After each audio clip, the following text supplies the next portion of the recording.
নতুন বছরের প্রথম দিনে যুক্তরাষ্ট্রের নিউ অর্লিন্স, যেটি নাইট লাইফের জন্য খুবই বিখ্যাত, সেখানে ভয়াবহ এক সন্ত্রাসী হামলায় অন্তত 10 জন নিহত হয়েছেন এবং আরও প্রায় 35 জন আহত হয়েছেন।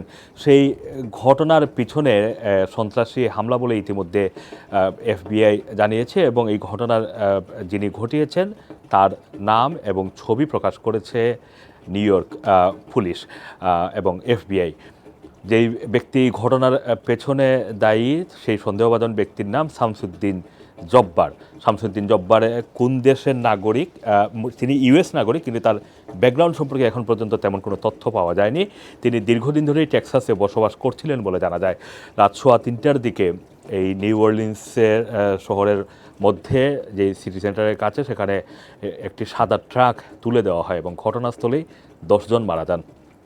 35 জনকে আহত অবস্থায় উদ্ধার করে বিভিন্ন হাসপাতালে নিয়ে যাওয়া হয় এবং যে সন্দেহভাজন হামলাকারীর নাম এবং ছবি ইতিমধ্যেই প্রকাশ করা হয়েছে, সেই ব্যক্তি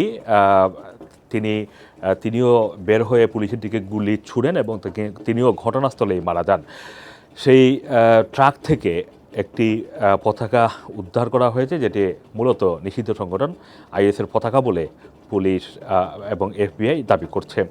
এই ঘটনাটি এমন এক সময় ঘটল, আপনারা জানেন যে মাত্র আর 20 দিন পরে, মানে 20 জানুয়ারি এই যুক্তরাষ্ট্রের নতুন প্রেসিডেন্ট হিসেবে দায়িত্ব গ্রহণ করতে যাচ্ছেন ডোনাল্ড ট্রাম্প, যিনি ইতিমধ্যেই নির্বাচিত হয়েছেন।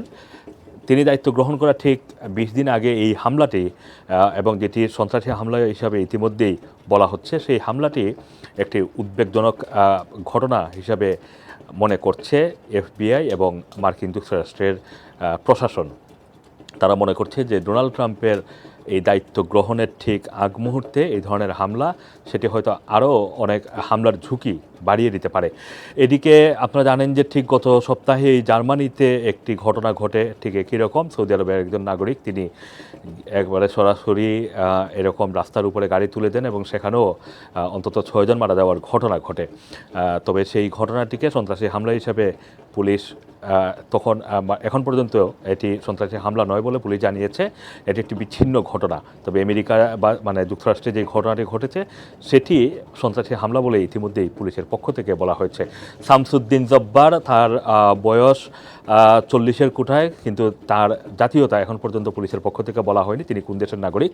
শুধু এইটুকু বলা হয়েছে যে তিনি ইউএস সিটিজেন এবং টেক্সাসে বসবাস করতেন দীর্ঘদিন ধরে।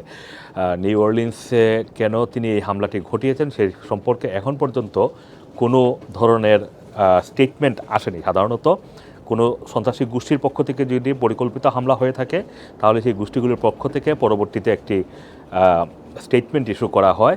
এই ক্ষেত্রে আমরা কোনো স্টেটমেন্ট এখন পর্যন্ত দেখতে পাইনি। শুধুমাত্র কিছুক্ষণ আগে সন্দেহভাজন হামলাকারীর নাম এবং ছবি প্রকাশ করা হয়েছে। Assam Masum, Rana TV, London.